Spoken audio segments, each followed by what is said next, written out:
नमस्कार. मी वैद्य Sharvari Mishal, MD Ayurveda.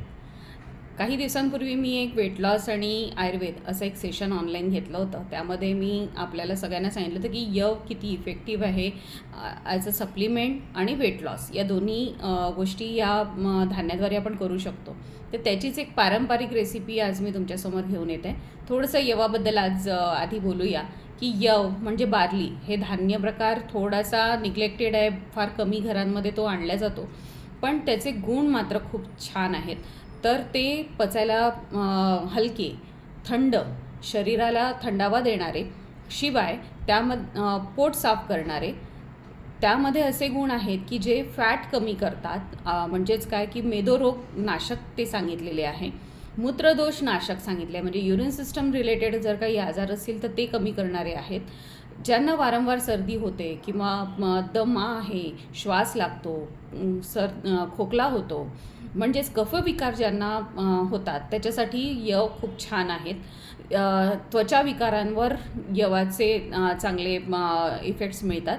So इतके छान गुण या एका धान्य प्रकारामध्ये आपल्याला मिळतात.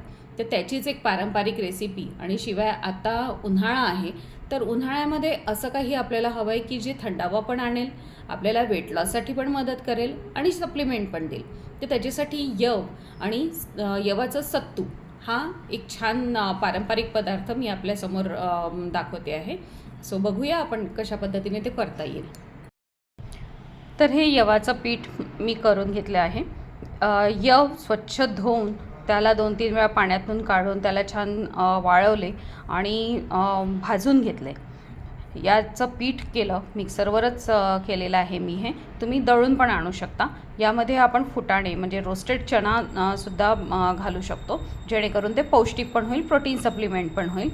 यामध्ये दळतानाच मी थोडीशी वेलची पावडर आणि सुंठ पावडर असं सुद्धा घातलेलं आहे. सो हे सातूचं पीठ हे मी तयार केलेलं आहे. तर यामध्ये आपण थोडंसं मीठ घालणार आहोत. हे सैंधव मीठ आहे. मी आज साखर वापरणार आहे. ही खडी साखरेला पावडर करून घेतलेलं आहे. पण ज्यांना वजन कमी करणं किंवा आपल्याला शुगर आहे, साखर अलाव नाही आहे, तर यामध्ये आपण मध हे ऑप्शन वापरू शकतो. सो मधसुद्धा एक छान वेट लॉस रेसिपीचा एक पार्ट म्हणून आपण घेऊ शकतो. आज मात्र मी याच्यामध्ये साखर घालणार आहे, कारण मला वेगळ्या पर्पजसाठी करायचं आहे. सो हे यवाचं सातूचं पीठ आपण 2 ते 3 चमचे घेऊया.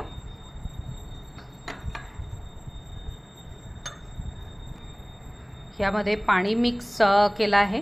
याच्या गुठळ्या होतात, म्हणून हळूहळू आपण याला मिक्स करू, जेणेकरून थोडंसं पेस्ट याची बनेल. म्हणजे याला खूप पातळ पण नाही करायचं आहे आणि याला फार घट्ट पण नाही करायचं आहे. तर आपण हे थोडंसं मिक्स करू. हे छानसं आता मिक्स झालं आहे. यामध्ये तुम्ही बघू शकता गुठळ्या सुद्धा आपण याच्या मोडल्या आहेत. यामध्ये मी साखर आणि म्हणजे खडी साखरेला पावडर करून केलं होतं आणि किंचित मीठ असं मिक्स केलं आहे. मी जसं म्हटलं, आपण यामध्ये मध घातलं तर ती वेट लॉस रेसिपी होते. शिवाय ज्यांना डायबिटीज आहे, शुगर आहे, त्यांच्यासाठी ती व्यवस्थित ती घेऊ शकाल. सो हे झालं सत्तू. थोडंसं पातळ, पण अति घट्ट नाही आणि अति पातळ नाही, पिण्याच्या कन्सिस्टन्सीमध्ये पण नको, पण छान आपण चमच्याने खाऊ शकू अशी ही रेसिपी. सातूचे काही नियम आयुर्वेदामध्ये सांगितले आहे, ते सुद्धा आपण फॉलो केले पाहिजे. तर अशी ही सातूची रेसिपी, पारंपरिक पदार्थ, पण त्याला थोडंसं आपण शास्त्रोक्त पद्धतीने जर बनवलं तर आपल्याला त्याचे गुणसुद्धा खूप छान मिळतात. सातूचं पीठ याचंसुद्धा वर्णन, म्हणजे सातू ॲज अ रेसिपीसुद्धा त्याचं वर्णन आयुर्वेदामध्ये आलेलं आहे. तर कोणतेही सत्तू किंवा सातू हे त्या धान्यानुसार त्याचे गुण आपल्याला दिसतात. पण ओव्हरऑल जे काही या पद्धतीने बनवलेला जो पदार्थ आहे, सगळेच सत्तू हे पचायला लघु म्हणजे पचायला हलके, क्षुधा म्हणजे भूक, तहान, थकावट हे सगळे भागवणारे आहेत. म्हणजे या उन्हाळ्यामध्ये किती छान या पद्धतीने हे आपल्याला उपयोगी ठरू शकतं बघा. कारण उन्हाळ्यामध्ये भूक कमी लागते, पाणी पाणी जीव होतो, सतत पाणी प्यावंसं वाटतं आणि थकवासुद्धा येतो. तर या सगळ्या प्रॉब्लेमसाठी सातूचं पीठ हे खूप छान इफेक्टिव्ह आपण पणे वापरू शकतो.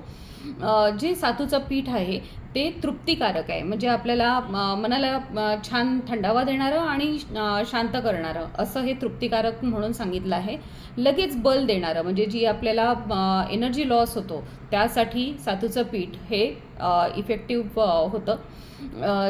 याचे काही नियमसुद्धा आयुर्वेदामध्ये सांगितले आहेत की जसं सातूचं पीठ आपण जेव्हा हे बनवतो तर ते घेताना मध्ये मध्ये पाणी पिऊ नये, जेवणानंतर लगेच सातूचं पीठ खाऊ नये, रात्री सातूचं पीठ घेऊ नये, दिवसातून एकदाच सातूचं पीठ खावं.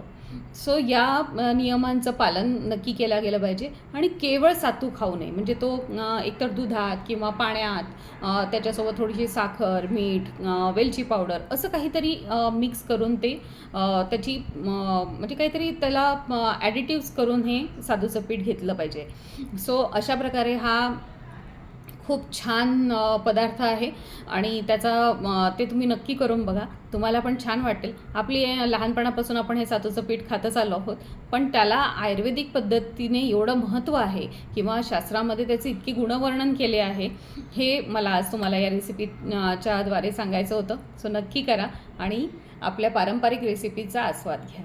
थँक्यू.